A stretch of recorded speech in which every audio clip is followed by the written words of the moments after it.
नाज़रीन, खबर शामिल करें। बांग्लादेश क्रिकेट बोर्ड ने टीम भारत न भेजने का बाज़ाब्ता ऐलान कर दिया है। भारत की इंतहा पसंदाना और फिरका वाराना पॉलिसियों के तनाजुर में फैसला किया गया। टीम की हिफाजत और सिक्योरिटी के खदशात के बायस ये फैसला लिया। BCB ने मौक़िफ़ इख्तियार किया गया है। हमारे साथ मौजूद हैं मोइन खान, साबिक कप्तान हैं, उनसे बात कर लेते हैं। मोइन खान साहब, बहुत शुक्रिया आपके वक्त का। क्या समझते हैं आप, कैसा फैसला है ये? ऑलरेडी खिलाड़ियों को बहुत से खदशात हैं और सिक्योरिटी के भी जो है प्रॉब्लम्स हैं। आप क्या समझते हैं, सही फैसला है BCB का? देखिए जी, सबसे पहले तो क्रिकेट बोर्ड किसी भी मुल्क का हो, सबसे पहले उसकी जो अहम जिम्मेदारी है वो अपने प्लेयर्स की सेफ्टी है।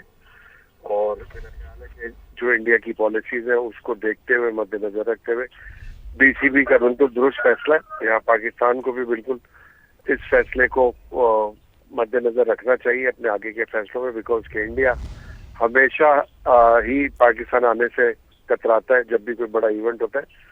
तो पाकिस्तान को भी इसके ऊपर सोचना चाहिए।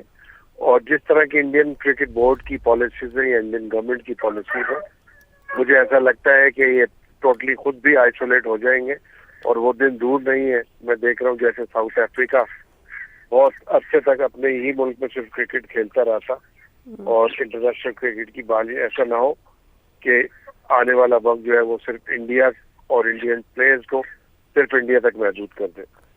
मोइन साहब साथ ही रहेगा। यासिर हमीद साबिक क्रिकेटर साहब ने भी हमें ज्वाइन किया, उनसे बात कर लेते हैं। यासिर साहब, बहुत शुक्रिया आपके टाइम का। कहिएगा, आप इस फैसले को कैसे देखते हैं? क्या ये सही फैसला है? और जो भारत का एक थानेदारी वाला मामला सामने आ रहा है, हर चीज़ के अंदर प्लेयर्स को भी खदशात हैं सिक्योरिटी के, एक प्लेयर को भी सिक्योरिटी नहीं दी जा रही है।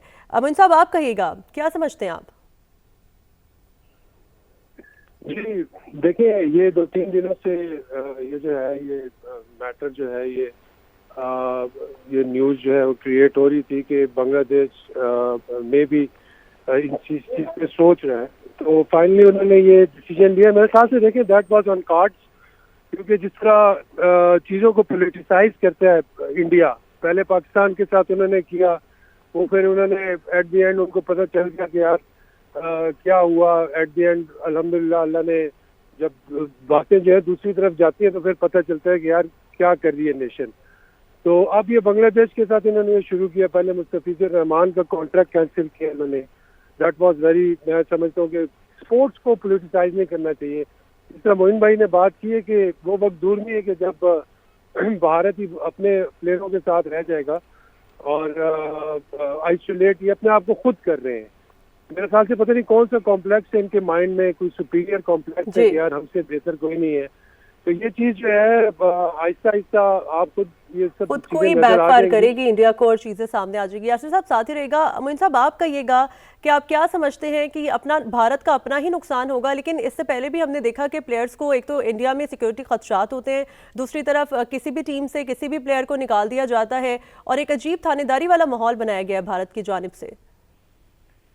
ये इंडियन क्रिकेट बोर्ड ने जब से फाइनेंशियली डोमिनेट करना शुरू किया है दुनिया की क्रिकेट को, तो मेरा ख्याल है कि उनके जहनों में ये चीज आ गई है कि हम जो है अब इंडिस्पेंसिबल हो गए।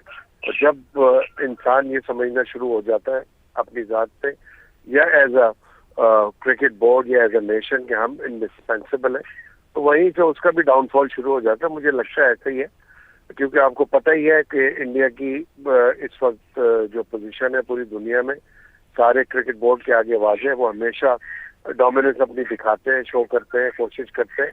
बट यहाँ पे बांग्लादेश और इंडिया का मामला जो है, आपको पता है जो प्रीवियस प्राइम मिनिस्टर थी उनको भी इंडिया ने सपोर्ट किया हुआ है इस वक्त। तो नेचुरली वो गम और गुस्सा भी होगा बांग्लादेश गवर्नमेंट के अंदर। और जिस तरह इंडियन गवर्नमेंट अपने बोर्ड को इन्फ्लुएंस करती है, तो यकीनन यहाँ भी बांग्लादेश गवर्नमेंट ने अपने क्रिकेट बोर्ड को इन्फ्लुएंस किया होगा और उनको कहा होगा यकीनन कि इंडिया, चूंकि पिछले दिनों उन्होंने पनाह दी थी प्राइम मिनिस्टर को, जिसकी वजह से दोनों ममालिक के बीच में आपस में बहुत ज्यादा खलिश पैदा हुई थी। मेरा ख्याल है उसी को मद्देनजर रखते हुए लगता है मुझे कि BCB का ये फैसला है कि वो इस वर्ल्ड कप में ना जाने की उन्होंने डिसीजन लिया। अच्छा मोइन साहब, ये जो खिलाड़ियों की सिक्योरिटी होती है ये अवलीन तरजीह होती है जहाँ पर भी मैचेस हो रहे होते हैं, वहाँ की हुकूमत की भी और वहाँ के बोर्ड की भी। तो अगर बांग्लादेश नहीं जाना चाहता भारत, तो बासानी उनका वेन्यू तब्दील कर देना चाहिए। इसके ऊपर आप क्या समझते हैं कि भारत को नहीं हठधर्मी दिखानी चाहिए?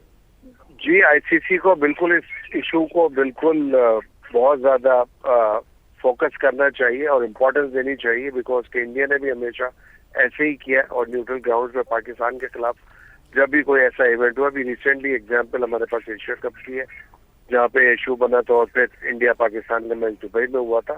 तो व्हाई नॉट, अगर इस तरह की कोई प्रोविजन बनती है टूर्नामेंट और क्रिकेट सफर नहीं करनी चाहिए, क्रिकेट होनी चाहिए, बट दोनों मुल्कों को इसका हल निकालना चाहिए। जैसे इंडिया ने एशिया कप में किया था, इसी तरह बांग्लादेश को वो कंपनसेट करे, अकोमोडेट करे आईसीसी और इंडिया को मनाए कि वो आके फिर दुबई में खेलें ये मैच, अगर या किसी और थर्ड न्यूट्रल कंट्री वेन्यू में पे खेलें, जो खेलेंगे। दोनों के लिए। जी मोइन साहब, जैसा कि अभी यासिर साहब फरमा रहे थे कि सियासत को खेलों का हिस्सा नहीं बनाना चाहिए, लेकिन भारत की हमेशा से ये रविश रही है कि वो खेल के अंदर भी सियासत को ले आते हैं। खुल्लम खुल्ला हिंदू इंतहा पसंद खिलाड़ियों को धमकियां दे रहे हैं, आईपीएल से भी निकाल दिया जाता है खिलाड़ियों को। आप क्या समझते हैं कि ये इसके ऊपर कोई एक्शन होना चाहिए कि कम से कम खेल के अंदर सियासत को ना लाया जाए? सारे जितने भी क्रिकेट बोर्ड हैं जो मेंबर हैं आईसीसी के, उनको चाहिए है कि इस चीज के ऊपर बहुत ज्यादा फोकस करें और इसकी कहना चाहिए कि जितनी मजम्मत होनी चाहिए वो करें और इस चीज को बनवाएं, क्योंकि इंडिया वालों का, इंडियन लोगों का आईसीसी के अंदर डोमिनेंस है और ये इसी वजह से जो है वो तमाम फैसले आईसीसी के में जो होते हैं वो मेरा ख्याल है सिंगल हैंडेडली बहुत से ऐसे फैसले हो जाते हैं और जितने भी मेंबर्स हैं वो आके शायद एज ए रबर स्टैम्प काम करते हैं। तो यहाँ पे बड़ा इम्पोर्टेंट है उन तमाम जो मेंबर हैं आईसीसी के, उनको चाहिए इस वक्त इंटरवीन करे इस चीज को और जो इंडियन डोमिनेंस है उसको खत्म किया जाए, जो इजारादारी बनाई हुई है, और इस पे एक इलेक्टेड कोई ट्रांसपेरेंट सिस्टम होना चाहिए जिसमें हर मुल्क की रिप्रेजेंटेशन बराबर हो आईसीसी के अंदर भी, ताकि इस तरह के वन साइडेड फैसले ना हो किसी भी मुल्क के लिए। मोइन साहब, अगर आईसीसी वेन्यू तब्दील नहीं करता तो वर्ल्ड कप पे क्या असर पड़ेगा इसका? वर्ल्ड कप पे भी असर पड़ेगा, गेम पे असर पड़ेगा। जो बच्चे हैं जो क्रिकेट को देख रहे हैं और क्रिकेट खेलना चाहते हैं, क्रिकेट को प्रोफेशन बनाना चाहते हैं, जब इस तरह की पॉलिटिकल इंटरवेंशन होगी गेम के अंदर तो नेचुरली माँ बाप भी अपने बच्चों को दूर करेंगे और बच्चे भी खुद ब खुद देख के इन चीजों को दूर होंगे। तो मेरा ख्याल है कि ये बड़ा इम्पोर्टेंट है आईसीसी के लिए इस वक्त ये स्टेप लेना इंडियन क्रिकेट बोर्ड के लिए कि उनको चाहिए कि इनको इन्फ्लुएंस करें और इनको मनाएं उन चीजों पे जो अगर बांग्लादेश क्रिकेट बोर्ड की कोई डिमांड्स है तो उनको पूरी करना चाहिए, because it's a world cup, it's not a कोई इंडियन बायलैटरल सीरीज हो रही है। और बिल्कुल ये सिक्योरिटी का मामला भी है तो वो अवलीन तरजीह होना चाहिए। मोइन खान साहब हमारे साथ मौजूद थे, साबिक क्रिकेटर। बहुत शुक्रिया सर आपके वक्त का।